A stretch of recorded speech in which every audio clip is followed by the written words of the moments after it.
Hey folks, Mark Levin here. Now, before we dive in today's episode, I want to talk about something truly valuable, protecting your financial future with gold. It's called diversification. Now, for that, I only trust Advantage Gold. They're the real deal with 5-star service and a sterling reputation. So give them a call today. Call Advantage Gold at 800-900-8000. Tell them Mark Levin sent you. Trust me, you'll thank yourself in the future. Now let's get to the show. Results may vary. Consult with your financial professional. He's here. He's here. Now, broadcasting from the underground command post, deep in the bowels of a hidden bunker, somewhere under the brick and steel of a nondescript building, we've once again made contact with our leader, Mark Levin.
Mark Levin here. Our number, 877-381-3811, 877-381-3811.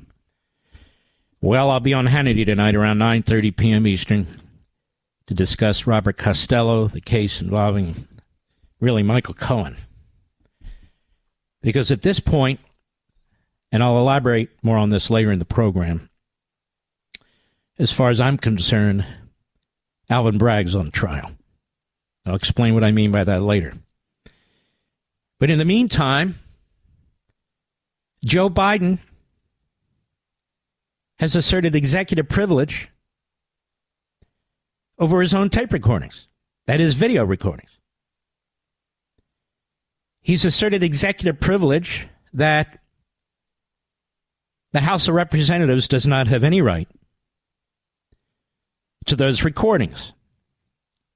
As Katie Pavlich writes at Town Hall, Biden has asserted executive privilege over his audio, with former Special Counsel Robert Hur, publicly released transcript in addition to Hur's investigation into Biden's mishandling of classified information, revealed serious memory loss and confusion for the president. But Biden's executive privilege claim is being blasted as a cover-up and abuse of power. Here's Elise Stefanik. Joe Biden disregarded over 250 years of constitutional executive privilege when he orchestrated an unprecedented raid on President Trump's home to obtain presidential records that President Trump was allowed to have under the Presidential Records Act. Now Joe Biden's hiding.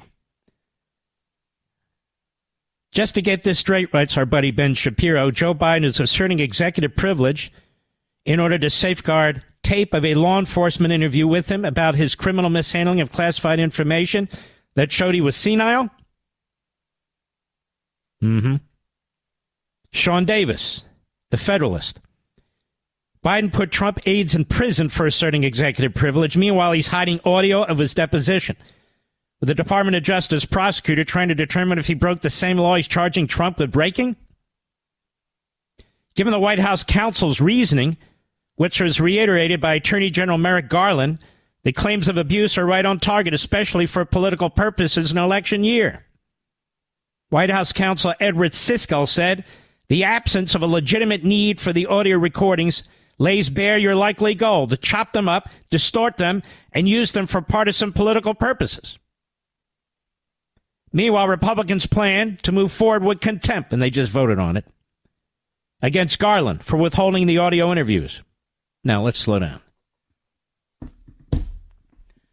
executive privilege is not used because it might embarrass the President of the United States if certain information gets out. That's not what executive privilege is for. Executive privilege is to protect, under separation of powers, vital tools that the executive branch has. This has nothing to do with that. They're asserting executive privilege as a cover-up because this man is such a mess, said such outrageous things, that they are afraid if you actually get to see them, the American people, if you actually get to see them, that he'll lose by a landslide. Well, we have every right to see them. We paid for them in the first place. There is no privilege of any kind, presidential privilege, other privileges that Bill Clinton invented to cover his sorry ass. You understand? This is not legitimate use of a constitutional power to protect separation of powers. In fact, it's the opposite. Congress has no need for this, asserts the president's lawyers. They don't get to decide. What exactly is the constitutional protection for asserting executive privilege in this instance? There's not one. There's none. There is no legitimate executive privilege, and he asserts it to cover his sorry ass because he doesn't want you to hear and or see, depending on what they're hiding, Joe Biden in action. Conversely, on at least 8 occasions, Joe Biden waived executive privilege when boxes and boxes of information during the time when Donald Trump was president were delivered to the Soviet-style Nancy Pelosi, Dizzy Lizzie Cheney January 6th committee. He couldn't waive executive privilege fast enough. He didn't care about separation of powers. He didn't care about the politicization of what was taking place. He didn't give a damn. Now, the Democrats like to say these trials are very important, that we get them out. Hillary Clinton among them. Get them out. Get the determinations. Get the sentences before the election so we know who exactly we're voting for. Now, that's not how justice is supposed to work. Phony cases with phony charges, with hyper-speed cases being heard in order to convict somebody, if you can, before the election. Here, this has nothing to do with that. The House committee involved, the Judiciary Committee and others, have been attempting to get these tapes for months. And for the Department of Justice to say, well, they don't have any legitimate purpose for them. That's not the issue. The issue is this. The president and the members of his regime have no legitimate constitutional standing to prevent their release. None. It's a massive cover-up. Here's Merrick Garland, who we never hear from today, out there as a special mob lawyer for the mob boss, Joe Biden, as his inner circle and the Department of Justice keep tightening and tightening and tightening the protection around this guy in the lead up to the election. Cut one, go. Mr. Attorney General, in your professional capacity, you suggested to the president to invoke executive privilege. He invoked executive privilege. It protects you both personally. Is that a conflict of interest? Now, let me explain what that excellent question is about. They pulled this stunt on executive privilege last evening, maybe early this morning, because the House was set to hold Garland in contempt for defying their subpoena for these tapes. If he's advising Biden to assert executive privilege, he's protecting his own ass because he doesn't want to be held in contempt. And remember, there have been people who've been held in contempt. You might know Peter Navarro serving a prison sentence. And Steve Bannon just lost his appeal. And those were issues related to executive privilege. Executive privilege is not just for Joe Biden. And so the court struck it down on Navarro's case. They struck it down in Bannon's case. They struck it down in Trump's case. And Biden was shipping boxes by the truckload to this January 6th committee and directing the National Archives to do it, with subpoenas being issued by this committee as they were playing inside baseball. Look, Joe, we're going to issue these subpoenas. We need the boxes. Don't worry, I'll give executive privilege, and that way you'll get them. Executive privilege waivers. But now when it comes not to presidential records, not to separation of powers, when it comes to the House of Representatives wanting full transparency on a criminal investigation that has been concluded, so cannot influence that process. But they want to know what the President of the United States said, and they want to hear it and see it if the video is available. And I would tell Mr. Garland and the others, they do have a constitutional right to see it. They may want to impeach him. He asserts executive privilege to protect himself, and he hoped to prevent Garland from being held in contempt. This is a complete abuse of power. Just like the abuses of power when they were shipping the boxes off to the January 6th committee, the abuses of power in the appointment of Jack Smith unconstitutionally, the abuses of power when they're going behind the scenes with his own operatives and so forth, bringing these cases against Donald Trump, keeping him in this ridiculous Manhattan courthouse for weeks and weeks and weeks. And now this. And now this. So how does Garland respond? Go.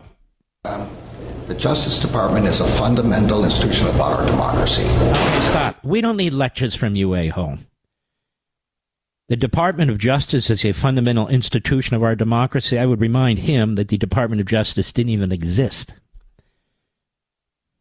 when the nation was founded. But if it is a fundamental institution of our democracy, it's now a fundamental institution of their tyranny, because that's what they've turned it into. Go ahead. Depend on us to ensure that our investigations and our prosecutions are conducted according to the facts and the law and without political influence. We have gone to extraordinary lengths to ensure that the committees get responses to their legitimate... They don't want all your extraordinary BS. They want the tapes. You've given them everything but the tapes. So you could stand in front of that microphone and talk about how you've bent over backwards to accommodate them. But you will not give them the tapes. Go ahead. But this is not one. To the contrary, this is one that would harm our ability in the future to successfully pursue sensitive investigations. Why? Why? Are you telling me Joe Biden wouldn't have submitted to an interview? Wouldn't have submitted to a subpoena? He would have been forced to respond in one fashion or another. Are you telling me that if Joe Biden knew that the potential existed, that his testimony, audio and or video, would be made available to Congress, that he would obstruct justice, that he would deny a subpoena, that he would lie under oath during the course of the investigation? What exactly are you telling us? What exactly? He wouldn't be cooperating? You talk about political. This privilege claim is political. Go ahead. Now, there have been a series of unprecedented and, frankly, unfounded attacks on the Justice Department. Yeah, right. This request, this effort to use contempt as a method of obtaining our sensitive law enforcement files. What is so sensitive about these tapes, ladies and gentlemen? Is there classified information on them? No, but if there was, they could redact that. What is so sensitive? I'll tell you what's sensitive. We have a blithering idiot as President of the United States. And Robert Hur said in his report he's a blithering idiot in so many words. He's imbecilic. His responses were so cringeworthy that there's no way he could get a conviction. The jury would be so sympathetic to a doddering, old, dementia-ridden man. That's what he basically wrote. Beside the fact that he said, it's been our position we can't indict a sitting president. But that aside for the moment, that's what they're worried about. And so there is the Attorney General of the United States, who was silent all through the Hitler Youth, roaming through our colleges and universities, still roaming through our colleges and universities, doesn't make a strong speech, doesn't say we're in charge, we're going to take care of this, doesn't say a damn thing, and does even less.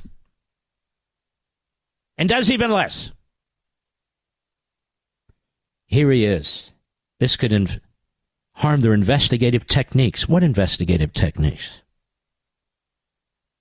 You did an audio.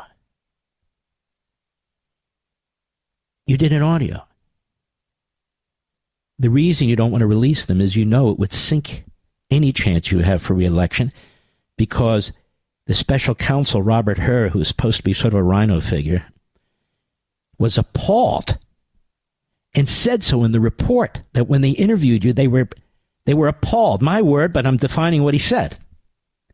And they do not want the American people to see it. This is a cover-up extraordinaire, especially when you consider what they're doing to Donald Trump and the waiver of executive privilege, left and right, left and right, like he was waving a fan in front of his face on a hot day. I'll be right back. Mark Levin.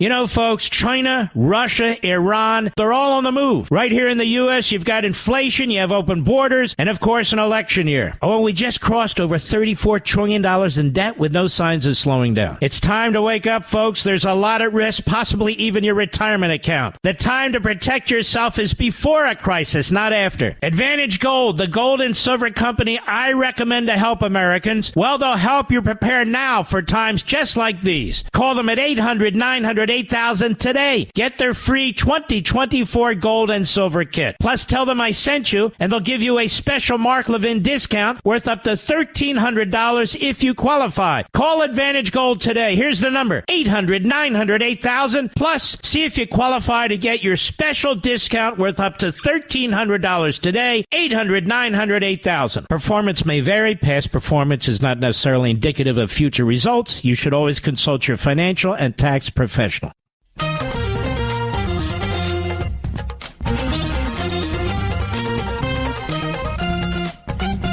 More on Merrick Garland. Came out of hibernation. So he advises Biden to issue executive privilege order to protect himself and Biden. Isn't that neat, ladies and gentlemen? Isn't that cool? Cut 2, go. I was wondering, what this combined with the efforts to defund Jack Smith and the other attacks on Biden administration officials say about, the broader effort to discredit you and to discredit the Justice Department, and also how do you manage that? How are you resisting that? And what can you do about that as Attorney General? We have to go about our work following the federal principles of prosecution. As I said, we follow the facts and the law. We screen out outside inappropriate influences. That's what we're doing here. We're protecting our ability to continue to do high-profile and sensitive investigations, and we will continue to do that. You guys leak like a sieve. I don't know what the hell you're talking about. You mishandled classified and other documents in the document case. You're sloppy. You're stupid. You're arrogant. You are political. You're partisan. We know exactly who you are and what you're up to. That is a phony argument that you're making. You cover Biden's ass in your own. You know, folks, we've got an awful lot swirling around this country, both internally and externally. We've got wars going on in all parts of the world. We've got riots effectively going on in our colleges and universities. We have inflation through the roof. It's an election year to boot. All these problems are often huge tailwinds for gold, which is why gold is at all-time highs, looking like it's going to go higher. And when it comes to gold, I only trust my friends at Advantage Gold. They help Americans just like you protect your retirement accounts and help safeguard spread your wealth through diversification. So call them right now. 800-900-8000. Get their free 2024 gold and silver kit plus a special Mark Levin discount worth up to $1,300 if you qualify. Call Advantage Gold right now. 800-900-8000. See if you qualify to get your special Mark Levin discount worth up to $1,300 today. Performance may vary. Past performance is not necessarily indicative of future results. You should always consult your financial and tax professional. The Mark Levin Show, live and national at 877-381-3811. So we take our time with these issues because they're big constitutional issues. It's not, you don't do hit and run broadcasting on big constitutional issues.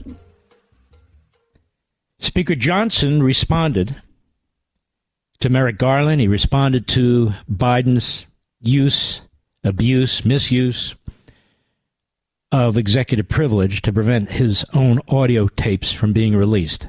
Cut 3, go. About an hour ago, we learned that President Biden has invoked executive privilege to prevent the American people from hearing the audio recordings of his testimony with Special Counsel Robert Hur. The American people will not be able to hear why prosecutors felt the President of the United States was, in Special Counsel Robert Hur's words, a, quote, elderly man with a poor memory and thus shouldn't be charged. Just think about that for a moment. President Biden is apparently afraid for the citizens of this country and everyone to hear those tapes. They obviously confirm what the special counsel has found and would likely cause, I suppose, in his estimation, such alarm with the American people that the president is using all of his power to suppress their release. And rather than defend our closest ally at war, President Biden is using his authority to defend himself politically. Mm-hmm. He's a good man. Then we have Representative Kelly Armstrong, Republican of North Dakota, at this hearing holding the Attorney General in contempt of Congress. So I believe the committee did it. Cut 4, go. The person providing the evidence doesn't get to choose the manner and form in which the evidence is provided. And this also happens to be a pattern. 5 minutes before the Hur hearing, we got the transcript. 5 minutes before this hearing, we get the invocation of executive privilege. There's a difference between a transcript and a video and audio. And I don't possibly understand the argument of, we'll release the transcript, but we won't release the tapes, and that's going to determine whether or not somebody participates in an investigation. Now let's stop a second. You understand what he's saying? We'll give you the text, we won't give you the tapes. That has no constitutional defense of any kind. So the content is known. So the full force of the United States Department of Justice is being used to prevent Congress, the House, from listening to the audio tapes. It's not classified information, not confidential information. Certainly doesn't have any investigative purpose at this point. But it could have an impeachment purpose.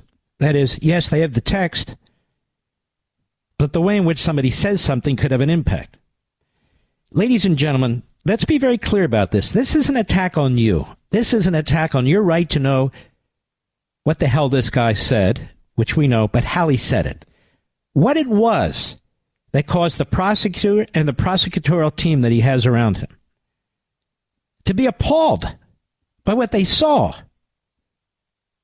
And you would get to hear it. So the Department of Justice is in full Joe Biden presidential campaign mode, the way it's going after Trump and the way it's protecting Biden. Now, the media, which usually demand access to all these things, transparency and all the rest, you wouldn't even know it occurred if I wasn't talking to you or a few folks on Fox weren't talking about it. There is absolutely no justification for this. None, let alone a constitutional one. And I love it when they say it's just a political purpose. So what? You don't have a right to deep six the audios. You don't have a right to do it, period. It doesn't affect any investigation in the future? Go ahead. Can be compelled to be done as well. The argument that this is somehow anything other than the DOJ trying to pick and choose which pieces of evidence or which parts of evidence are what they determine is the best evidence to our committee is just quite frankly not based in any precedent with under law. Mm-hmm. It's 100% correct. Problem, of course, is when you have a lawless government like this and you have a lawless media that support a lawless government, where do you go from here? The answer is we've got to win this election. We have got to win this election. And so now watch how Adam Schiff, who's running for the Senate, who probably has lied more than Michael Cohen, but luckily he's a member of Congress, so not held accountable for it. But he's the Michael Cohen, let me put it that way, of the House, and he wants to be a senator. Watch how he jumps to Joe Biden's defense, proving that this is not a constitutional issue. Cut 5, go. And we see this committee unable, after months and months and millions of dollars to make any kind of an impeachable case, decide to follow Mr. Hur's tainted example. We can't make a case for any impeachment. There is Mr. Hur's tainted example? Why is Mr. Hur's example tainted? What is it that Mr. Hur did that was tainted? He didn't indict your SOB. He provided text information, or excuse me, the text of some of the information from the audio. He drew his legal conclusions. I mean, he actually was a straight shooter. If anything, he could have easily pulled the trigger, but he didn't. He could have been Jack Smith and said, I'm going to indict him. Constitution doesn't say I can't indict him just because the Justice Department says we don't indict a sitting president. The Constitution doesn't say. I mean, he could have pushed the edge of the envelope the way Jack Smith would have, but he didn't. So their boy goes unindicted, uncharged. He actually sold intelligence information for $8 million. Effectively, that's what he did for his book deal. They have him under the Espionage Act when he was vice president, when he was a private citizen, when he was a senator.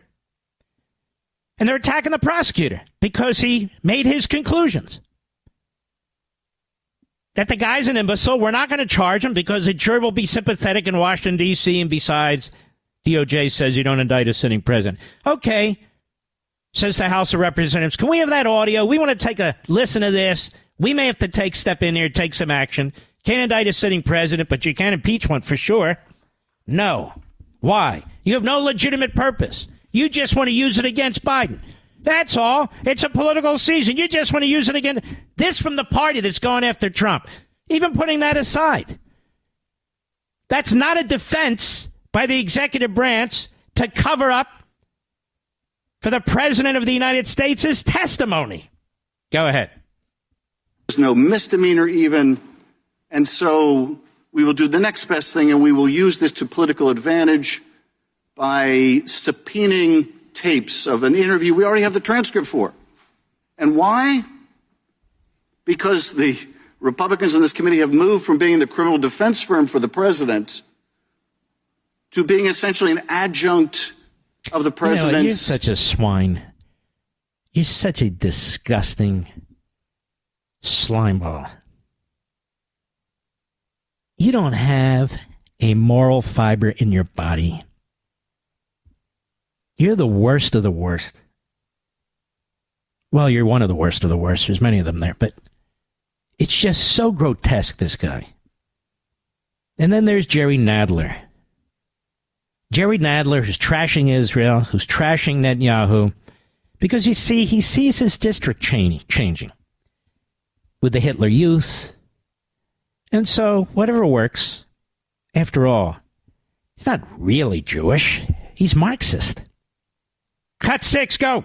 The special prosecutor decided that there was no reason to prosecute for his own good reasons. He stated them in his report.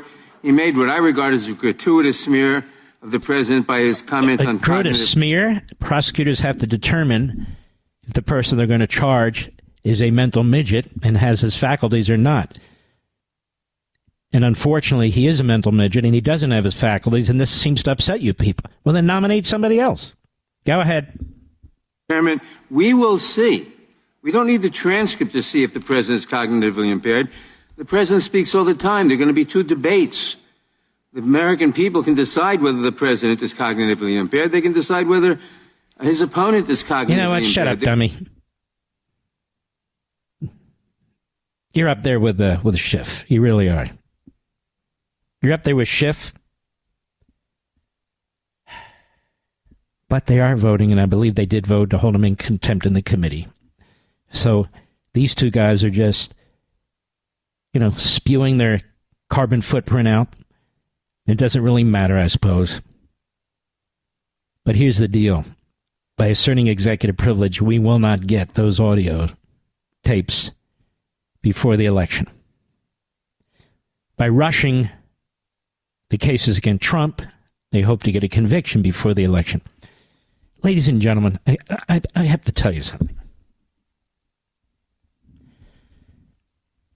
We barely live in a constitutional republic right now. We go through the motions.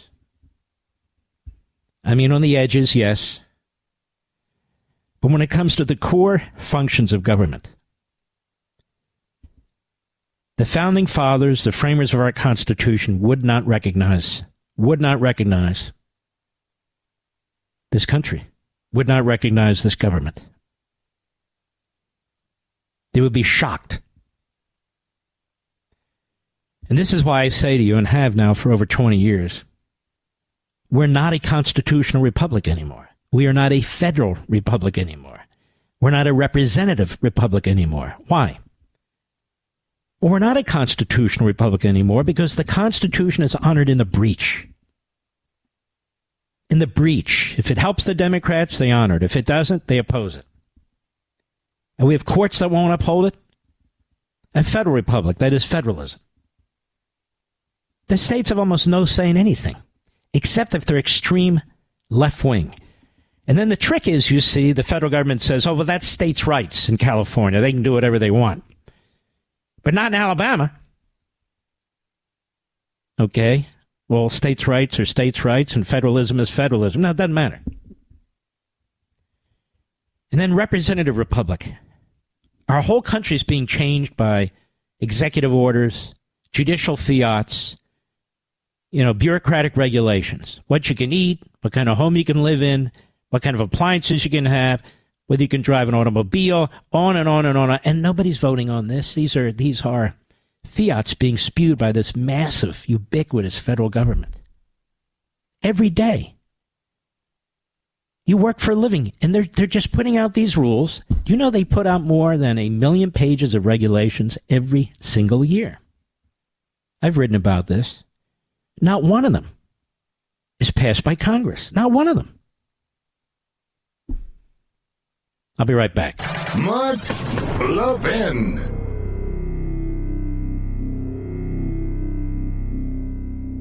All over the world, our enemies are on the move. And in our own country, same thing. Things are tough between rising prices, election issues, a $34 trillion debt. But folks, there is good news. If you're smart, you can use these problems to your advantage. By making the right choices right now, you can keep your retirement money safe and even make more money in this climate. That's where Advantage Gold comes in. They're experts in helping Americans protect their savings with gold and silver. It's called diversification. Call Advantage Gold today, 800-900-8000. They'll send you a free 2024 gold and silver kit that tells you how to keep your money safe when things are bad. Tell them I sent you, and you may qualify for a special Mark Levin discount worth up to $1,300. Call Advantage Gold at 800-900-8000. 800-900-8000. See if you qualify for that special discount worth up to $1,300. That's 800-900-8000. Performance may vary. Past performance is not necessarily indicative of future results. You should always consult your financial and tax professionals.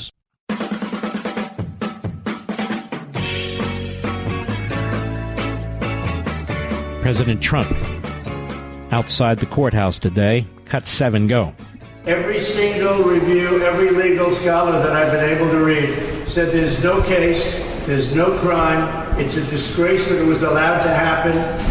The judge, as you know, is highly conflicted, like nobody I've ever seen is conflicted. He should not be the judge. He should not be allowed to have anything to do with this case. He should be so far away from this case.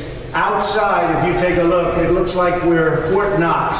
There's so many police, and they don't allow people to come. You know, you're allowed to have friendly protests, but we're not allowed to have anything here. They have more police and more assistant DAs and DAs. I've never seen anything like it. Over what everybody, Alan Dershowitz, everybody said, there's no crime here. There's no crime. Jonathan Turley, every single person, Greg Jarrett, Andy McCarthy, look, anyone you want to name, Mark Levin, great lawyer, all of them, great lawyers, great legal scholars. Every single one said there's no crime. The crime is that they're doing this case. This was a case that wasn't going to be done, and then when I announced I was running, they brought it up. They could have done it 7 years ago. This could have been brought 7 years ago, but they wanted it right smack in the middle of election. These are very dishonest people that we're dealing with. But outside, it's like Fort Knox. You can't get within 3 blocks of this place if you're a civilian. And it's a shame what they're doing. What they're doing in terms of suppression and election interference has never been anything like that. The good news is the polls are through the roof. One just came out way up in North Carolina, way up in Georgia, way up in Nevada, way up in Arizona. Overall, way up, leading by 5, 6, 7 points, crooked Joe Biden. Most crooked president we've ever had, the worst president in the history of our country. We have a lot of congressmen and some senators down today, and they're all up in arms over this. They can't even believe it. We have quite a few congressmen. I guess you'll be talking to them in a little while. But I want to thank you very much for coming. At least we're getting the word out, but it's very unfair. I'd like to be in these various states where I should be campaigning like anybody else. This is a Biden trial. This all comes out of the White House and the Department of Justice. This is all them. In fact, a lead person from the DOJ is running the trial. So Biden's office is running this trial. This trial is a scam, and it's a sham, and it shouldn't happen. Now, ladies and gentlemen, on Saturday's Life, Liberty, and Levin, we're going to have Bob Costello with an exclusive Saturday interview, followed by Newt Gingrich, followed by Ben Shapiro. That is a murderer's row of guests. Very, very important. Sunday, we're going to have Senator Ted Cruz and Stephen Miller, another murderer's row of guests. And me, of course. When we return, I want to talk to you about 2 issues that really have not been focused on enough by the legal analysts or anybody else. Brady versus Maryland.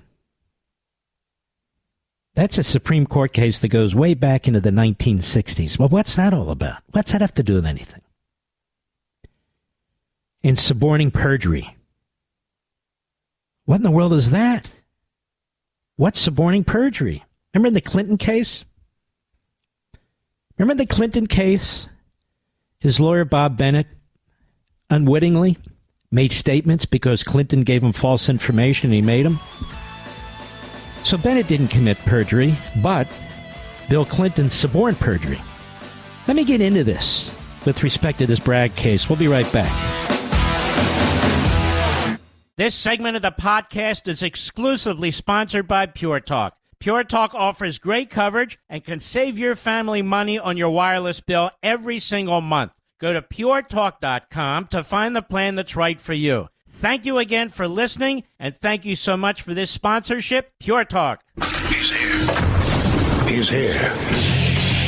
Now, broadcasting from the underground command post, deep in the bowels of a hidden bunker, somewhere under the brick and steel of a nondescript building, we've once again made contact with our leader, Mark Levin. Hello, America. Mark Levin here. Our number, 877-381-3811, 877-381-3811. The Brady rule, Brady versus Maryland, Supreme Court case over half a century ago, actually. What is the Brady rule? Let me put it in its really most basic essence. Let me try it this way. The Supreme Court ruled that the government, a prosecutor, federal, state, local, doesn't matter, must not withhold, this is key, exculpatory evidence.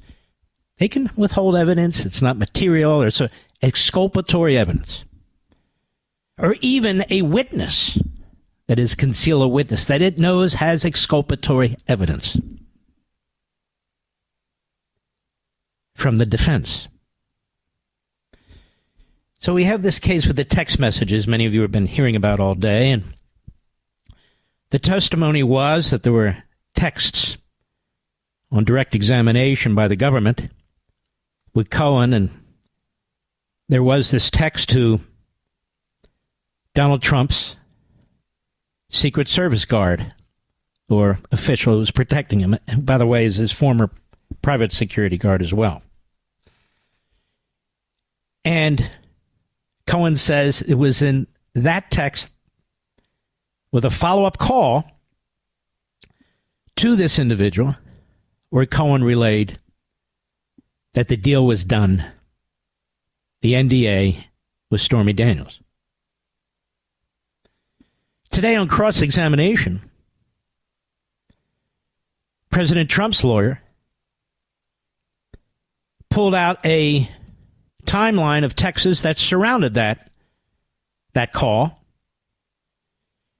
And the texts leading up to the call were about a 14-year-old who was harassing Cohen, that Cohen texted this Secret Service agent. The Secret Service agent, in response to the Cohen text about this 14-year-old harassing him,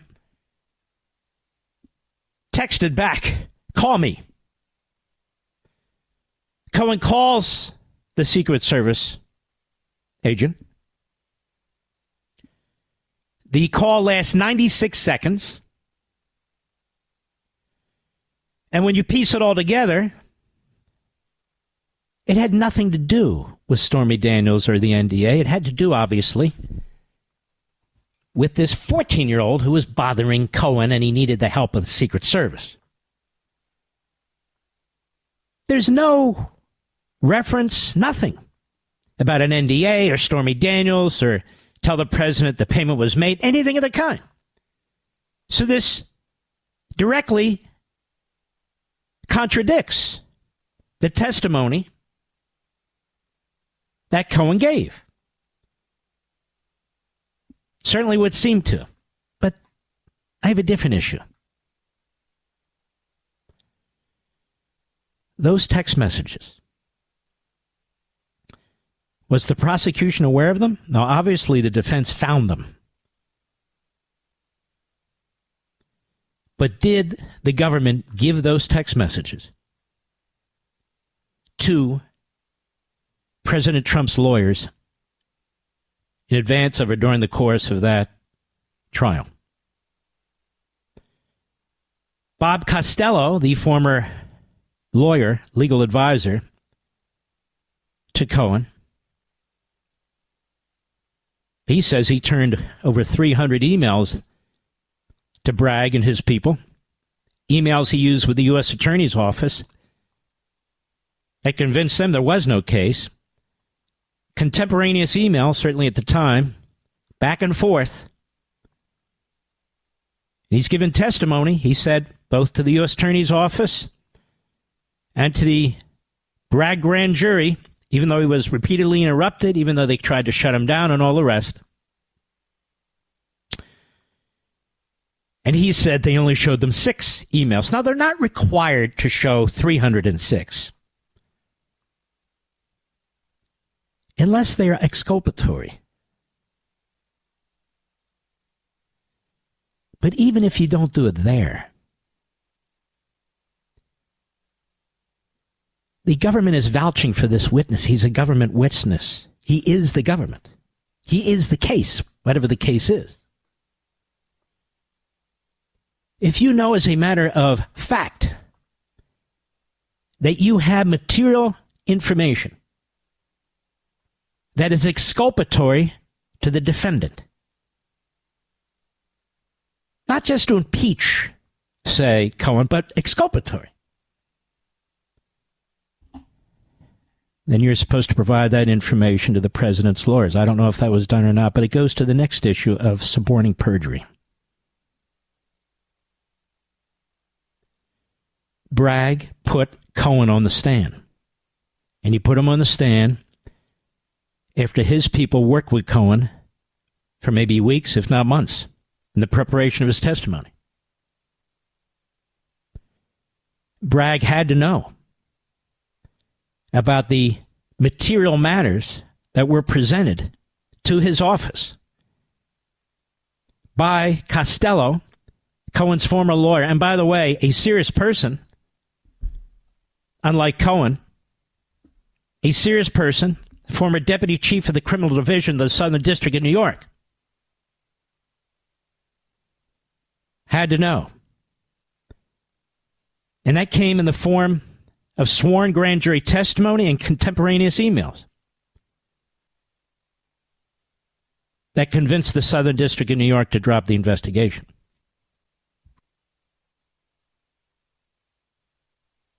Now, so there's two issues here related to the prosecution, the Brady rule and suborning perjury. Now, if you're a judge and you're concerned about this, and your goal is to ensure that the courtroom hasn't been violated, that lies haven't been spewed, that the defendant's due process rights haven't been abused, and that is your job, then don't you need to at least look into these matters or direct that some kind of independent investigation take place? Don't you need some kind of process that you put in place? And on its face, when you have a Brady violation, the case is dismissed. And their ethics charges brought by the court, or complaints, to the bar. Suborning perjury, you could be held in contempt of court. It's a crime against the court. A crime against the court. So when I see Costello's testimony, I see more than contradictions. I see more than a guy that would be a great witness. I see the condemnation of Mr. Bragg. Does this make sense to you, Mr. Producer? That's what I see. And there's certainly more than enough here to suggest a possible Brady violation, and that the issue of suborning perjury is a real issue that must not be ignored. I'll be right back. Mark Levin.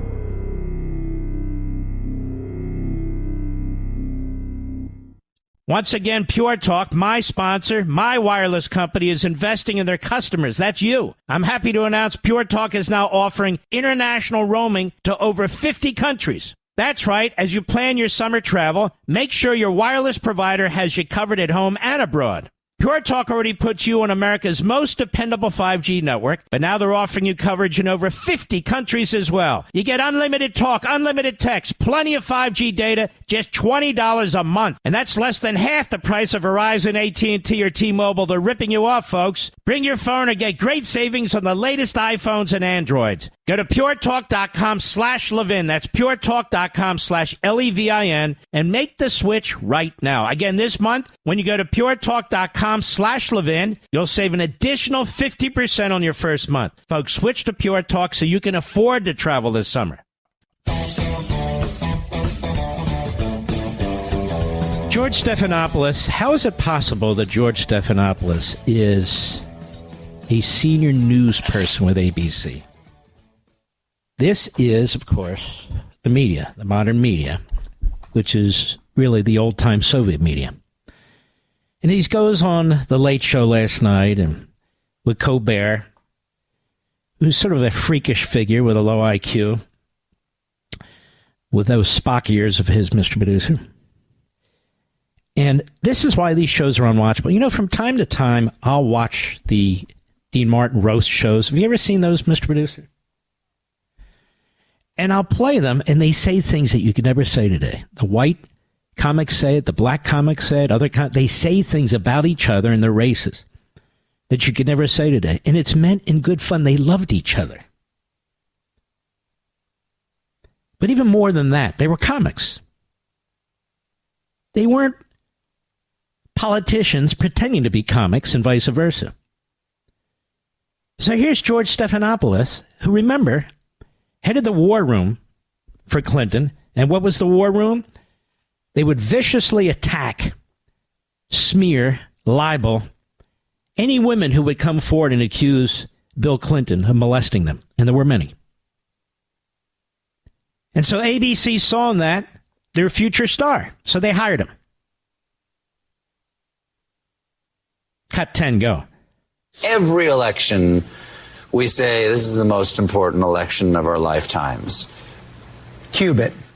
This one feels like this is the most important one, right? Beyond anything we have ever seen in our entire lives. You know, you go back to George Washington, who gave up the presidency, trying to set an that's funny. example. George Washington gave up, but FDR didn't. FDR ran 4 times, won 4 times, and died in office. But here we go with the Trump stuff. Go ahead. I only do 2, and I'm out of here. That's it. Peaceful transfer of power. This is the first time ever in our history we've had a former president, a presidential candidate, who tried to overturn an election, been indicted for it. Whoa. Stop. This is the problem. You're dealing with numbskulls, partisan hacks. Ladies and gentlemen, he challenged the election. That's what he did. That's what they did in 1876. That's what Gore did throughout one county after another with litigation, looking for friendly judges, elected trial judges throughout the state of Florida. That's what happened when the Democrats went to the floor of the House and tried to stop George W. Bush from getting the Electoral College votes. They tried to stop Trump from getting the Electoral College votes. I'm trying to go through my mind all the efforts here. And we can go on and on. It's not a matter of overturning any election. An election isn't final until the House and the Senate voting together count the electoral votes and say it's final. So you're not overturning an election. You're challenging it. You're challenging the electors. You're challenging the vote tally. There is absolutely nothing wrong with it. That is as old as the Republic itself. But look how they put it, because they push the big line. It's constant. Peaceful transfer of power. Is that what we saw when Donald Trump was sworn in? Was it peaceful, Mr. Producer? Wasn't there a riot in Washington, D.C.? Buildings had their windows broken. Peaceful transition of power. Is that what's going on now? A peaceful election with the Hitler Youth, a.k.a. Democrat voters? Is that what's going on now? A peaceful election where the Democrat Party's trying to put Trump in prison? I mean, who's this little mental midget? Who's he think he's talking about? Go ahead. First time we've ever had a former president or a presidential candidate who lies about the last election that he lost and refuses to pledge that he's going to accept the results if he loses again. And metastasizes that American heresy to everyone around him. Creates all that disinformation and gets people to come on board, has a whole army of enablers. Anyway, ladies and gentlemen, that's how they view you. You're enablers. There's something wrong. They haven't learned anything. They haven't learned anything from their coverage in 2016. Because they're Democrats, because they're leftists. Colbert raises money for Democrats. His head is so far up every Democrat Party ass, it's not even funny. George Stephanopoulos has a long record of being a Democrat hitman. And so here they are. They're given a platform, of course. On the Late Show, they're given a platform on ABC News programs. Sickening. And yet that's what's taking place. And they're going to keep it up. They're going to keep it up. Now, they don't have any problem with the change in the election laws that take place. They haven't done a single report on what Joe Biden and the federal bureaucracy are doing. There's now several reports on this through FOIA discovery and so forth, that the federal government is trying to register as many Democrats as possible. Okay, that's a clear violation of the Hatch Act. It's a misappropriation of federal funds. It's all these things, but they're doing it right now. But they support democracy. They want early voting. They want late voting. They want late counting, called voter harvesting. These are institutional frauds, institutional corruption. I don't even have to get to the ballots and the machines and this. So what? By law, they're instituting processes that help them win. It's that simple. And it's not, well, and then they have these propagandists go out like Stephanopoulos to say, he won't even accept the outcome of the election. But he did. But he did leave office. But he did offer the National Guard. He did all those things. He didn't order the military to grab voting boxes or whatever, ballot boxes. He didn't order personnel from DHS to seize anything. There were all these rumors about. He didn't do any of those things. And when you listen to his speech, they always cut out the peaceful word. And this is from a party that's all for violence, that excuses violence, including against Jews. Pretty sick. And speaking of that, so here's Donald Trump fighting for his freedom, stuck in a courtroom. We all know what's going on. He knows what's going on. History will write about this as we speak about it today. This is totalitarianism, Democrat Party style. But Trump was on something called Alpha News today. He seems to find time to do interviews, to get out there, to speak to the American people. And it matters. It has an effect. It matters. It has an effect. And he's been more on point, repeatedly condemning the anti-Semitism, repeatedly condemning the Biden administration for undermining Israel. Joe Biden has not. Of course, Joe Biden's doing those things. Cut 11, go. Mr. President, do you believe she's serving the people of Minnesota's 5th District? This is Omar. Omar, go ahead. Well, she hates Jewish people and she hates Israel. There's no question about that. And I think she does a terrible job. Perhaps there's a little group or a small group in there that likes her and likes that philosophy, but it's not right and it's not good for our country. She's a hater and she hates at levels that rarely seen before. And, she may be popular in a certain district or a certain area, but I will tell you nationwide, they're looking at what's happening in her area and, frankly, in your state. I mean, those are very, very statesman-like words, calling out this Jew hater. You never heard that from Biden or Stephanopoulos. I'll be right back. Once again, Pure Talk, my sponsor, my wireless company, is investing in their customers. That's you. I'm happy to announce Pure Talk is now offering international roaming to over 50 countries. That's right. As you plan your summer travel, make sure your wireless provider has you covered at home and abroad. Pure Talk already puts you on America's most dependable 5G network, but now they're offering you coverage in over 50 countries as well. You get unlimited talk, unlimited text, plenty of 5G data, just $20 a month. And that's less than half the price of Verizon, AT&T, or T-Mobile. They're ripping you off, folks. Bring your phone and get great savings on the latest iPhones and Androids. Go to puretalk.com/Levin. That's puretalk.com/LEVIN and make the switch right now. Again, this month, when you go to puretalk.com/Levin, you'll save an additional 50% on your first month. Folks, switch to Pure Talk so you can afford to travel this summer. Mark Levin, the great one. The great one, Mark Levin. Dial in now, 877-381-3811. Despite Hamas's ties to Hamas, that is, Hamas's ties to Cuba.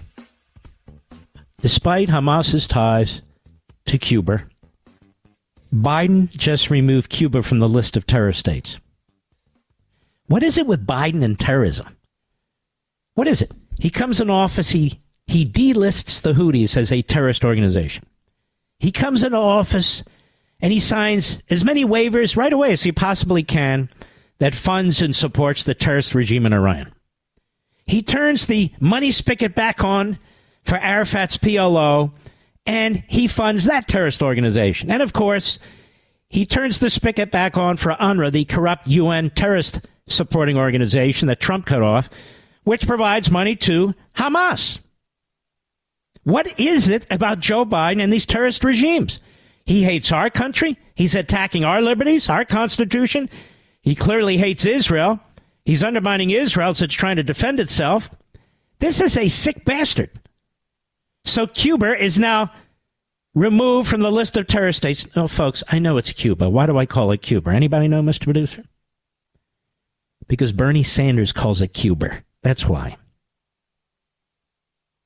Bernie Sanders calls it Cuba.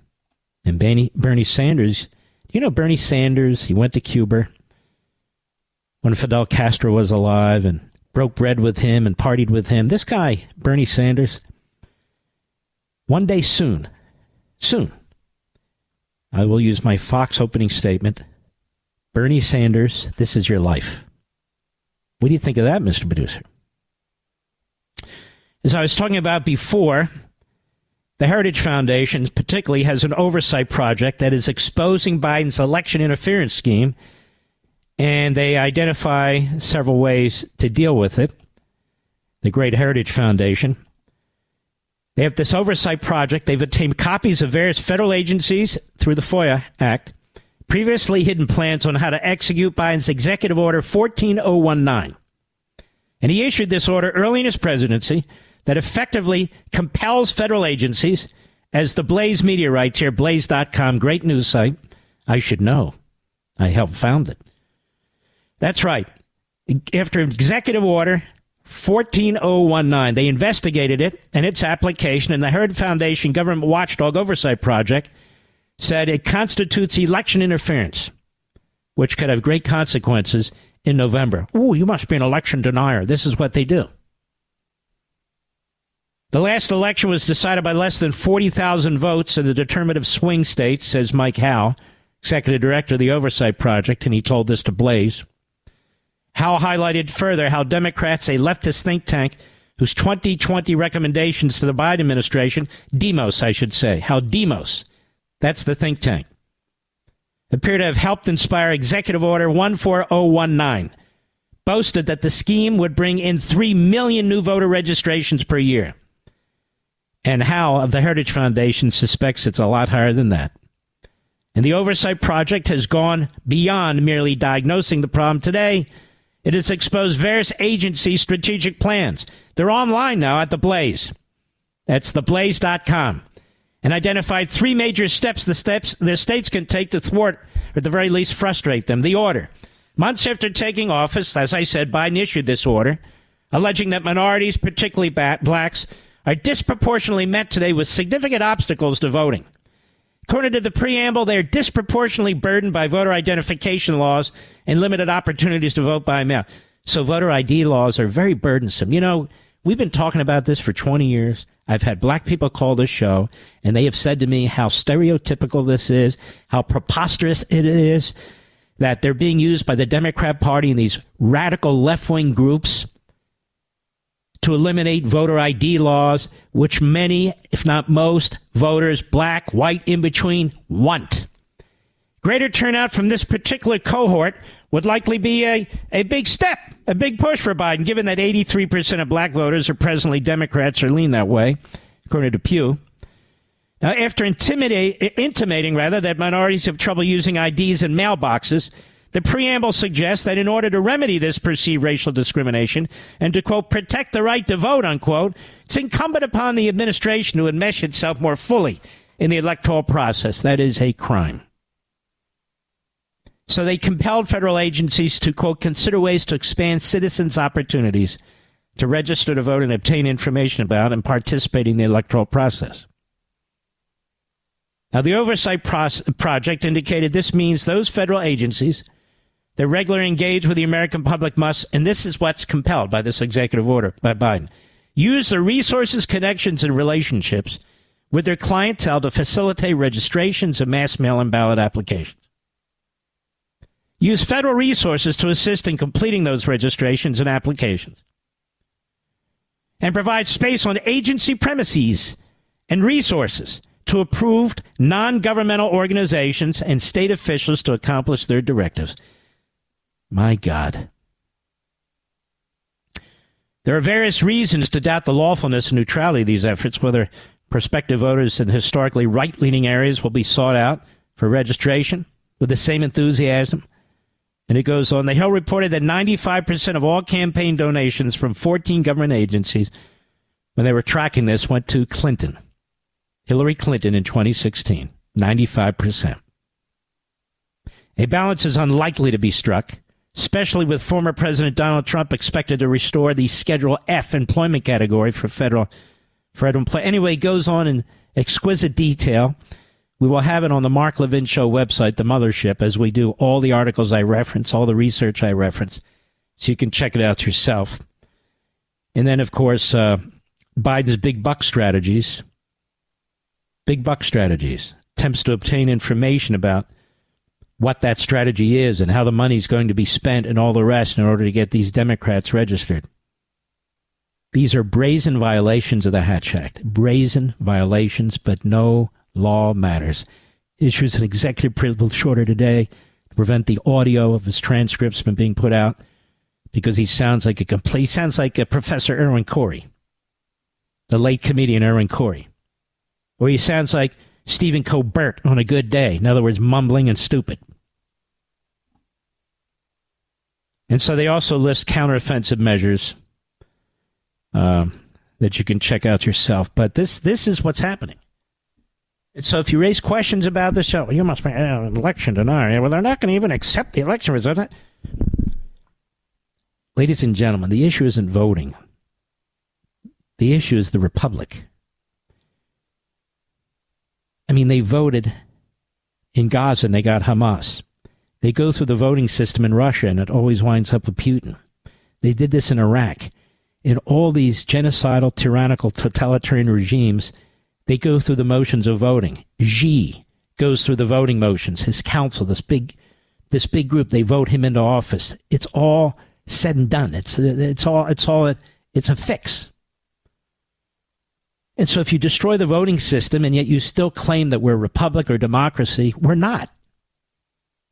The issue isn't how many people can vote. The issue is how many people who are legally permitted to vote. And that's the rub. And this is what the Democrats resist over and over and over again. Voter ID is nothing. We have a Democrat Party that wants to know all about you, that monitors you. A Democrat Party, well, we accidentally, we 3.5 million times violated FISA. What? A Democrat Party, oh yeah. They want to know how much gasoline you use. They want to know all about you. They want all the information that you provide to your doctors, and it's getting worse. But when you say, you got to show driver's license or something like that to vote, look at this! They're Hitler! Look at that! Excuse me? Now, I don't know about you, but I always needed identification when I voted, Mr. Producer, as a relatively young voter, didn't you? You had to show something, typically a driver's license. Here's my job. Okay, you can vote. I didn't stand there. What, are you an anti-Semite? Excuse me? No. We want to know if you're who you say you are and you vote. And by the way, they do this to protect other voters. You only want legitimate people to vote. Not everybody. Everybody who's legitimate.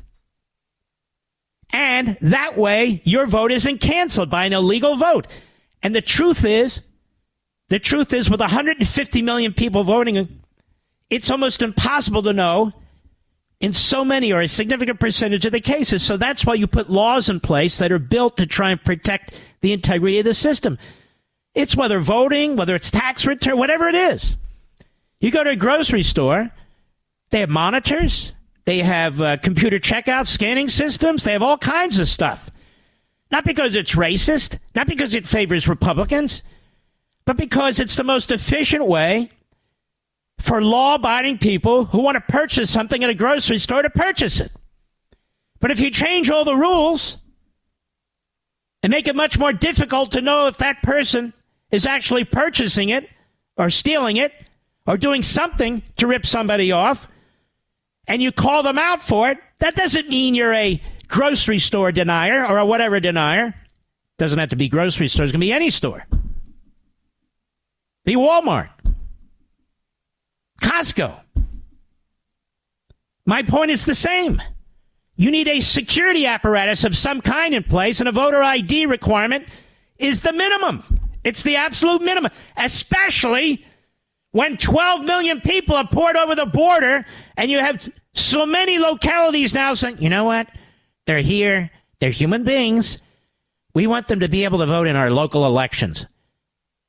So how do you stop them if they're voting in a local election from voting in a federal election? How do you stop that? And of course, the whole thing here is to change the congressional map, because we have this perverse interpretation of the Constitution that congressional districts are determined not by how many citizens are living in a particular area, but how many people. Wow. Including illegal aliens? Yes. And most of these illegal aliens, while they're settling all over the country, are settling in dense areas where there's a lot of Democrat representatives. And this way they can have more. And that's why the border's open. That's why 100,000 people a year are dying from fentanyl. That's why we have sex slavery, child pornography. That's why the drug cartels are getting filthy rich, because Joe Biden wants to change the electoral map. Ooh, you must be a denier. Oh, I'm not a denier. I'm Mr. Reality. I'll be right back. Mark Levin.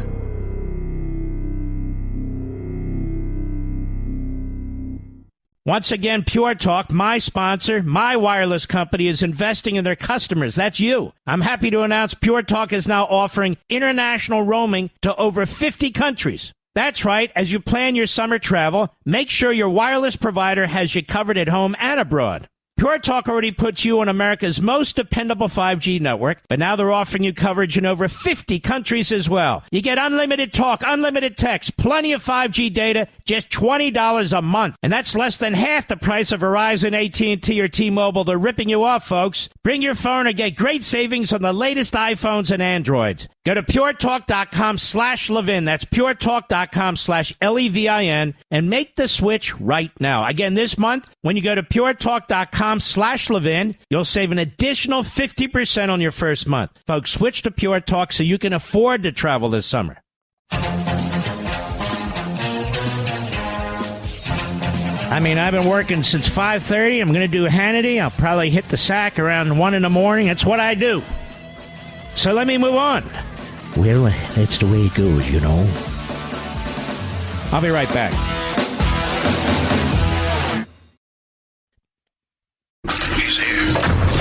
He's here. Now, broadcasting from the underground command post, deep in the bowels of a hidden bunker, somewhere under the brick and steel of a nondescript building, we've once again made contact with our leader, Mark Levin. Hello, America. Mark Levin here. Our number, hello. 877-381-3811.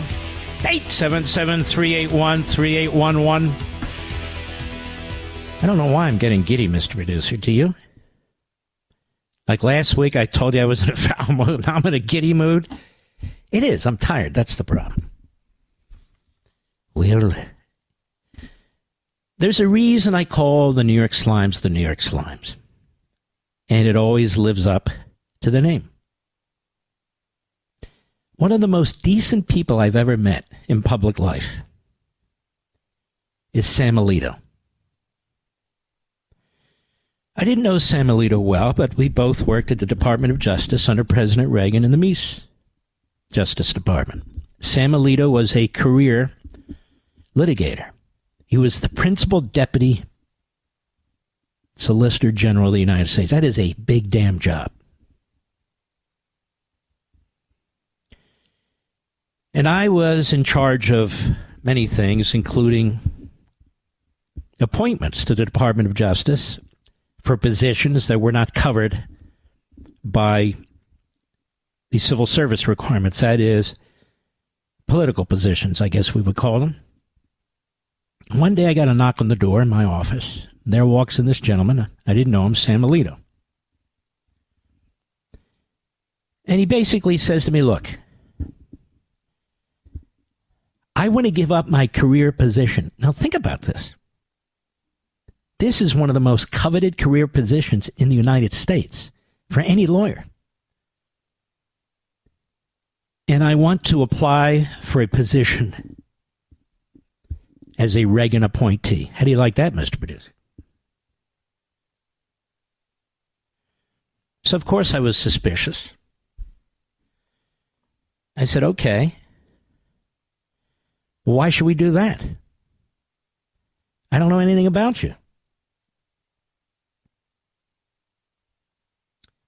So he put together a small, short portfolio about his viewpoints and sort of his heroes and what he reads. And it was clear from what he put together, he was serious about it. Serious about it. So I went to Attorney General Meese. I said, we need to do this. I met him, and so he was somewhat familiar with Sam Alito. He said, all right, let's do it. Whatever you think. Now, I used to work in the Office of Presidential Personnel in the White House under President Reagan, but I'd moved over to the Department of Justice. And so they were very skeptical. He didn't have any campaign experience with Reagan. There was really nothing outward or publicly available to demonstrate it. I said, well, how could there be? He's been in the career position his entire career. And they said, well, that's what makes us nervous. I said, well, it makes you nervous? They said, yes. I said, well, too bad. The Attorney General of the United States wants this appointment. And when Meese spoke, and he spoke very softly, such a decent, ethical man, of course, they listened. And so he received the position. From there, he went on to become a U.S. attorney for New Jersey, a circuit court judge in New Jersey, the Third Circuit, I believe, for 15 years or so. And then was nominated to the Supreme Court with my full support, by the way. And now he's on the Supreme Court. And he is a fantastic Supreme Court justice. Fantastic. Even historically, one of the best. Incredibly brilliant man. Incredibly nice, soft-spoken, decent man. And his wife, I met many years ago. I don't really keep up with the justices and their wives, but his wife, who I met many years ago, bubbly, smart, engaging, just very pleasant. But you see, the problem with Sam Alito is he's a constitutionalist. The problem with Sam Alito is he's the author of the Dobbs decision. So he must be destroyed. You won't see articles like you see in the New York Slimes on Jackson, Sotomayor, Kagan, or even Roberts. And Barrett is turning out to be a big embarrassment. So what am I talking about? Here's a long article in the New York Times that says absolutely nothing, but it's intended as a smear just by the title. At Justice Alito's house, a Stop the Steal symbol was on display. Oh, my God! I thought they were going to say like a burning cross, Mr. Producer, or, a Klan outfit. No! A Stop the Steal symbol was on his lawn. How did it get there? What's that all about? Jody Cantor at the New York Slimes, the Holocaust-denying New York Slimes, the Hamas-supporting New York Slimes, the Biden-supporting New York Slimes, the Hitler Youth supporting New York Slimes. After the 2020 presidential election, she writes, as some Trump supporters falsely claimed that President Biden had stolen the office, many of them displayed a startling symbol outside their homes, on their cars, in online posts, an upside-down American flag. I must confess, I wasn't even aware of this massive symbolism. One of the homes flying an inverted flag during the time was the residence of Supreme Court Justice Samuel Alito. And they say what town he lives in Virginia, which is really disgusting. We ought to find what town Jody Cantor lives in and make that public, Mr. Producer. According to photographs and interviews with neighbors, The upside-down flag was aloft on January 17, 2021. I thought they were going to say he was burning the American flag, which is what journalists cheer. No, it was upside down. Oh, okay, I got it. The upside-down flag was aloft on January 17, 2021. You see, this is what neighbors do. They obviously took a picture. They've been pushing the story. They're finally pushing out. Here it is 3 years later. 3 years later. But we have an election coming up. We have big court decisions coming up. So we've got to smear the conservatives on the court. Don't you understand? Clarence Thomas, ethical issues. We've got Neil Gorsuch, ethical issues. Sam Alito, ethical issues. But there is the font of ethics, Sotomayor. And Jackson. What's a woman? Do I look like a biologist? Anyway, the image showed that Donald J. Trump's supporters, including some brandishing the same symbol, had rioted at the Capitol a little over a week before Mr. Biden's inauguration was 3 days away. Oh, so the implication is the upside-down flag, he's an election denier. I'm just talking their talk. And he supported the January 6th riots, quote unquote. Got it? Alarmed neighbors snapped photographs, some of which were recently obtained by the New York Times. You don't say. That would be the Holocaust-denying New York Times, by the way. That would be the Stalin-supporting New York Times, by the way. That would be the Castro-installing New York Times, by the way. This flag offends them. But there's more. Stay with me. While the flag was up, the court was still contending with whether to hear a 2020 election case with Justice Alito on the losing end of that decision. Oh, my God. In coming weeks, the justices will rule, here it is, on 2 climate cases involving the storming of the Capitol on January 6th. Climatic cases, I should say, including whether Mr. Trump has immunity for his actions. So you see, this damn flag, Alito must recuse himself. He must. Their decisions will shape how accountable he can be held for trying to overturn the last presidential election and his chances for re-election in the upcoming one. Jody Cantor, you would be a perfect propagandist for any fascist, Marxist, genocidal regime on the face of the earth. Have you ever thought about that? You should really expand your horizons. I had no involvement whatsoever in the flying of the flag, Justice Alito said in an emailed statement to the Times. It was briefly placed by Mrs. Alito in response to a neighbor's use of objectionable and personally insulting language on the yard signs. Oh, no. You can't get out of this, Sam. You can't get out of this. Judicial experts said in interviews. Oh, we went to judicial experts.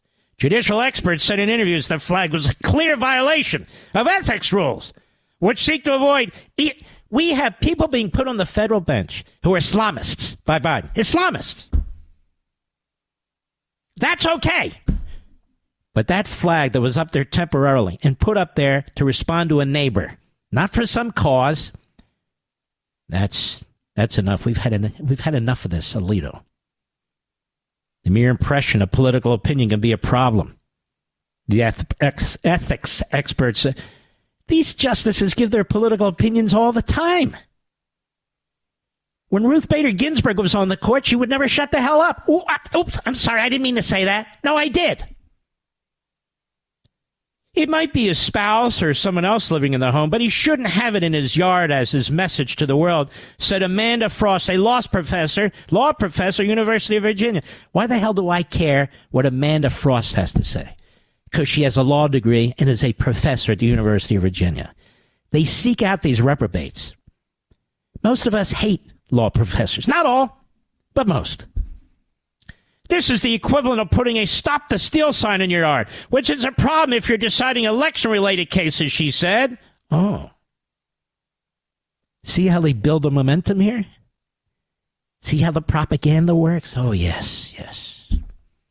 Interviews show the justice's wife, Martha Ann Alito, had been in a dispute with another family on the block over an anti-Trump sign on their lawn. But given the timing and the starkness of the symbol, neighbors interpreted the inverted flag as a political statement by the couple. My God! Now, did he take down the American flag and put up a Palestinian flag? No, but that would be okay. Did he burn the American flag in the middle of the street and talk about river to the sea? No, that's okay. That's free. Stop. That's okay. The long-standing ethics codes for the lower courts, as well as the recent one adopted by the Supreme Court, stress the need for judges to remain independent, avoid political statements or opinions on matters that come before. I don't even know what the hell this story is about. I have no idea what this story is about. They said the flag was put there temporarily in response by his wife to a neighbor, an annoying neighbor who was attacking Trump in the election from that perspective. And now all of a sudden, we have an entire New York Slimes hit job. Ethics rules. We got our professors. Oh, my God. The only thing that Alito should do now is resign. Excuse me. And Clarence Thomas should resign. Oh, wait. And Neil Gorsuch should just resign. That's all. Get out. These are horrendous ethics violations. Horrendous. I know this because, what's her name? The law professor, Amanda Frost said so. Amanda Frost. You always want to be proactive about the appearance of impartiality, said Jeremy Fogel. The hell's Jeremy Fogel?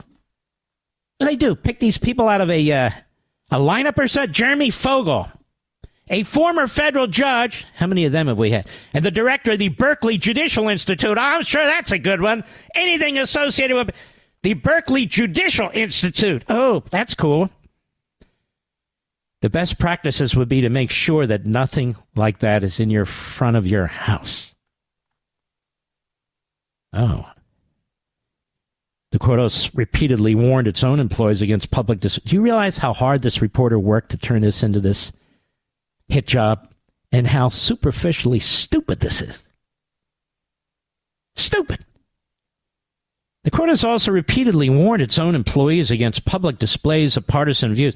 You know what's interesting about this article, other than nothing, is the hypocrisy. We have federal judges, a score of them, in and around Washington, D.C., who give their opinions left and right every time they sentence somebody who was there on January 6th on the Capitol grounds. I'm not even talking about violent people.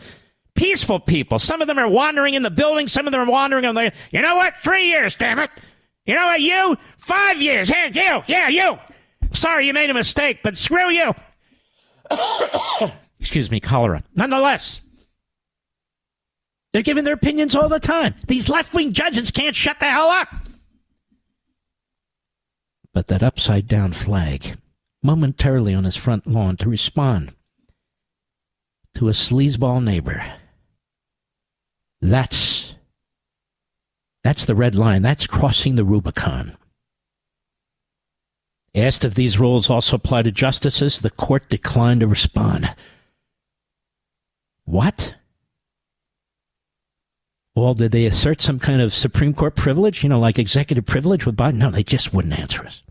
Now, the exact duration that the flag flew outside the Alito residence is unclear. In an email from January 18, 2021, reviewed by the New York Times, a neighbor wrote to a relative that the flag had been upside down for several days at that point. My God. There should be at least a 48-hour rule. You can do it, but not more than 48 hours. In recent years, the quaint sanctuary of the street, with residents who are registered Republicans and Democrats, has been tense with conflict. Around the 2020 election, a family on the block delayed, hold on, it goes on, it's pages, a Trump sign with an expletive, displayed a Trump sign with an expletive. Oh, must be a Democrat for sure. Apparently offended Mrs. Alito and led to an escalating clash between her and the family, according to interviews. What is wrong with that? What the hell is wrong with that? Last time I checked, she's an American citizen, although that doesn't matter to the left. She has free speech rights. She's engaged in dealing with the radical kook Marxist left. They have a sign out there on their lawn. It's a quiet lawn. It's such a beautiful neighborhood lined with trees. But then there's the Alitos with the upside-down flag. But the neighbor with the Trump sign with an expletive. Why doesn't the New York Times tell us what the expletive is? Some residents have also bridled at the noise and the intrusion brought by protesters who started showing up outside the Alito residence in 2020, as if Alito can control that. That was the job of meritless Garland. And it goes on. Last Saturday, May 11, protesters returned to the street waving flags of their own. Don't tread on my uterus.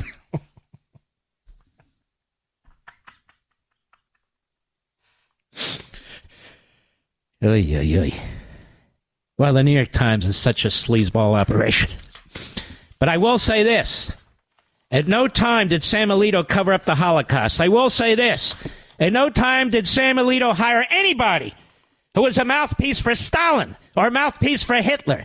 At no time has any of Sam Alito's clerks gone to Cuba and helped the communists take over that island. And at no time has Sam Alito or his wife or his family or his extended family embraced Hamas and spread Hitler Youth anti-Semitism like the New York Slimes. I'll be right back. Mark Levin.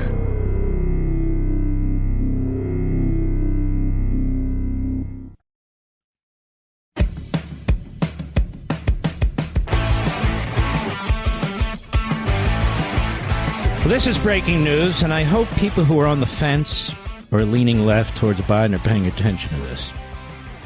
But for the Republican House of Representatives, none of this would be going on.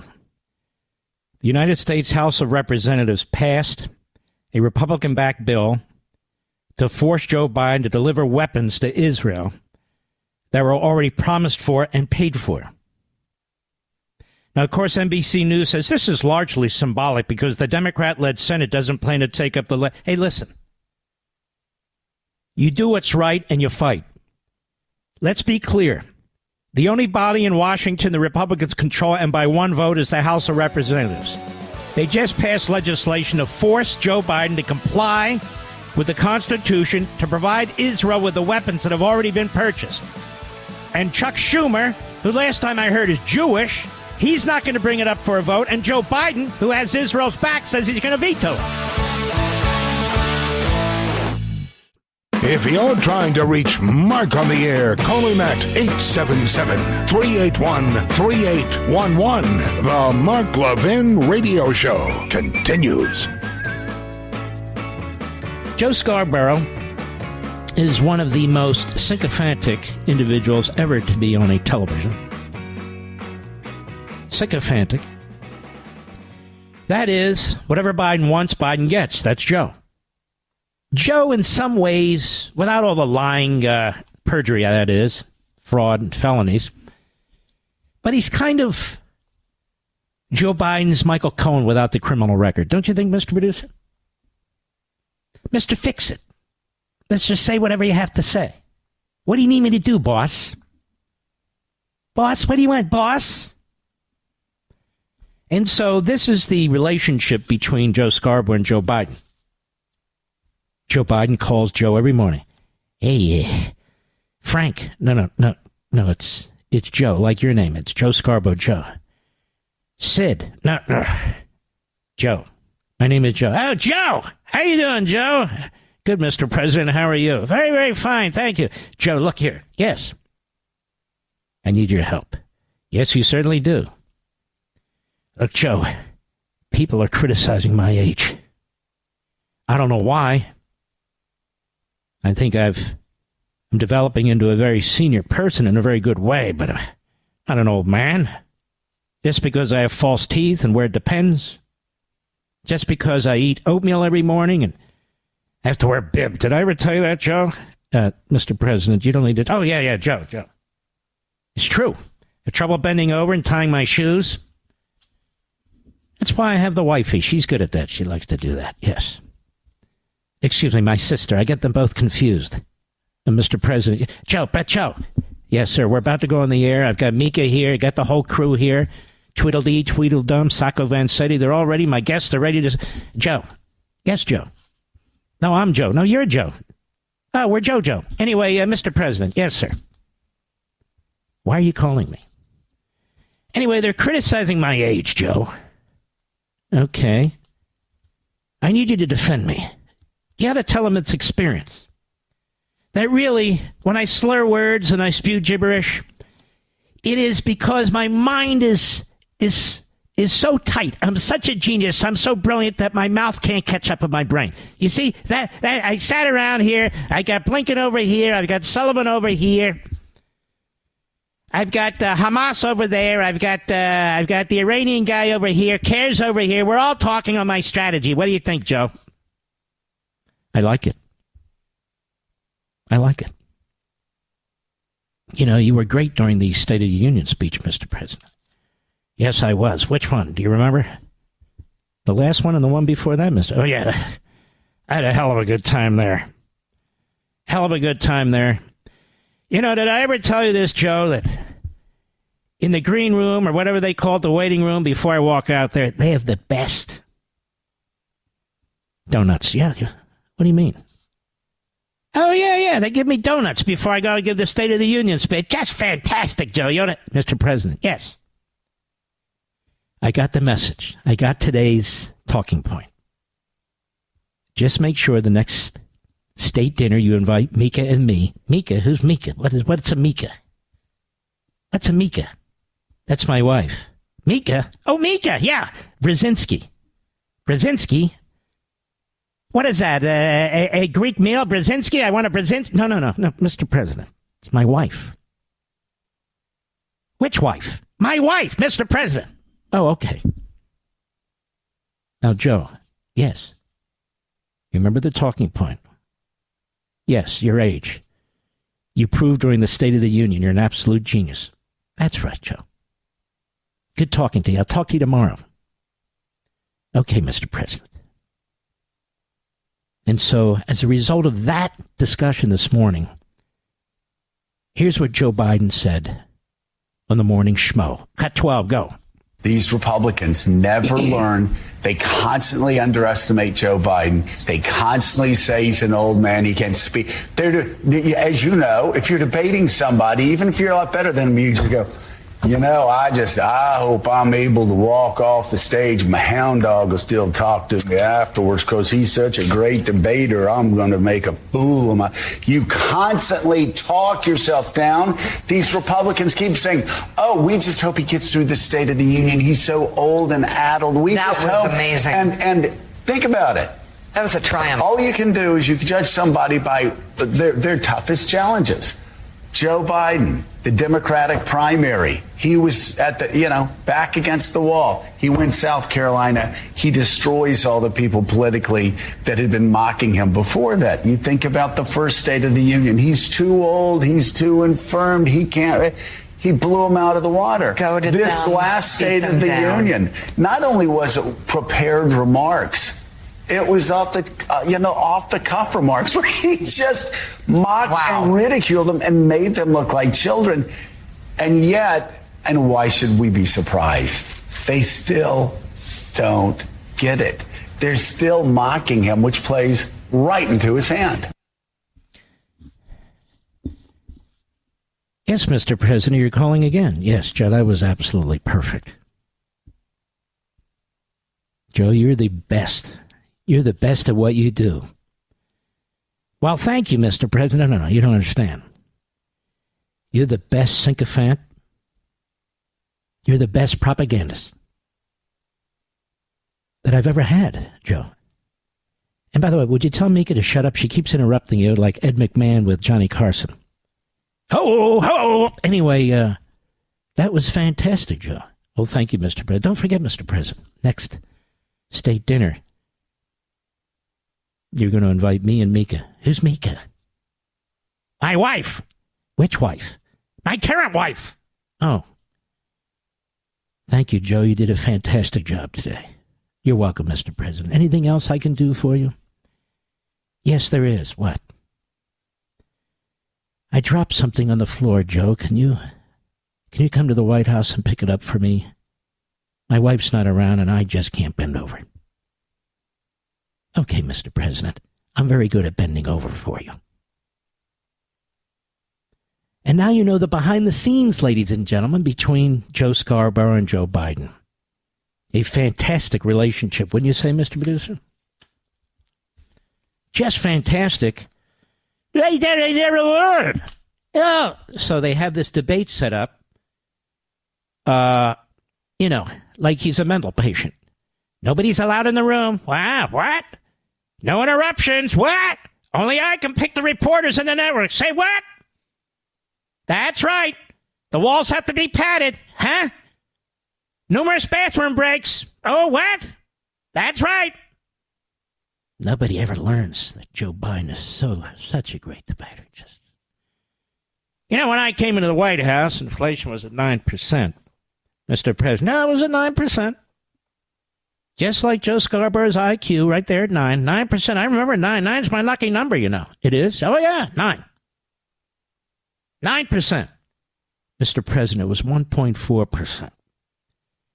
That Hitler? Who told you that? Trump, the Hitler, told you it was 1.4%? Hitler, he hates democracy. He's going to destroy our country. By the way, do we have any red licorice around the White House? Mr. President. Yeah, red licorice. I'll be right back. Mark Levin.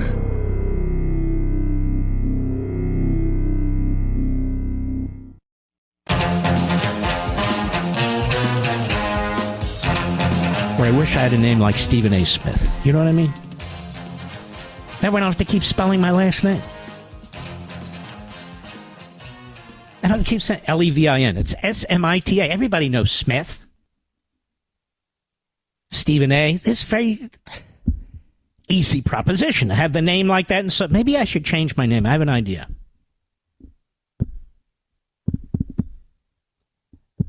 Let's see. John Leibowitz? No. He changed his name, didn't he, Mr. Producer? Oh, John Stewart. Maybe I'll change my name to Mark Stewart. No, maybe I better not do that. No, I don't want to conceal my identity. I'm very proud of it. Let's go to Dan, Warrington, Virginia. The great WMAL, WMAL. Go right ahead, please. Oh, Mark, you're the best. Oh, thank you, sir. I have such regard for you. You are the best. I'm just a fanboy. I'm here by my fire, my backyard in Warrington. Been listening to you for 3 hours. Wait a minute. You don't have an upside-down flag on your lawn, do you, sir? No, sir. No, sir. I would never go there. No. How about a Palestinian flag? That's okay. You're the best. I've been listening to you for years, and I'm so grateful for you, Mark. I'm just sitting here in my backyard enjoying your repartee with yourself It's about right, and all isn't of it? us. Listen, I have the best conversations with myself, I must confess. Well, listen, Dan, you're great. I appreciate it, and I appreciate that people are enjoying it or learning from it. Warrington's a beautiful area. Thank you, my friend. Let's continue, shall we? Stewart! Pensacola, Florida, the great WCOA. How may I help you, sir? Wait a minute. You're not Jon Stewart, are you? All here on a Real Voice. Yes. I have a constitutional question for you. Make sure you wear a neck brace whenever you're in court. The statute that allows District Attorney Bray to magnify 34 misdemeanors into felonies. Mm-hmm. Does that not violate Article 1, Section 10, ex post facto law? Well, that's very interesting. I don't think so. First of all, we don't even need to go there. The statute is dead. The statute of limitations. The federal offense never occurred. There's no federal jurisdiction. So even if we did argue ex post facto, which is not exactly on point, it doesn't matter because this is a rogue judge, a rogue prosecutor, a rogue Democrat Party New York bar. And this is going to have to be sorted out. Hopefully there's at least one juror who says, you know what? I may be a Democrat. I may have low IQ. I may think Joe Biden is a young man, even though he's an old man. But this cannot stand. That's my hope. Can I complete my question? Yes, sir. Ex post facto is not all about time limitations. It's also it's the application. Yeah, go ahead. It is also about magnifying crimes above what they were when they were committed, and I'm telling you, it's not applicable here. But there are many challenges that are applicable here, and I do appreciate that's a good thinking process. I like that. I'll see you on Hannity at 9:30 p.m. Eastern. I want to salute all you heroes. I want to thank all you folks for your great points. including Stuart and Dan and so forth. So I'll see you tomorrow, and I'll see you on Hannity tonight. God bless.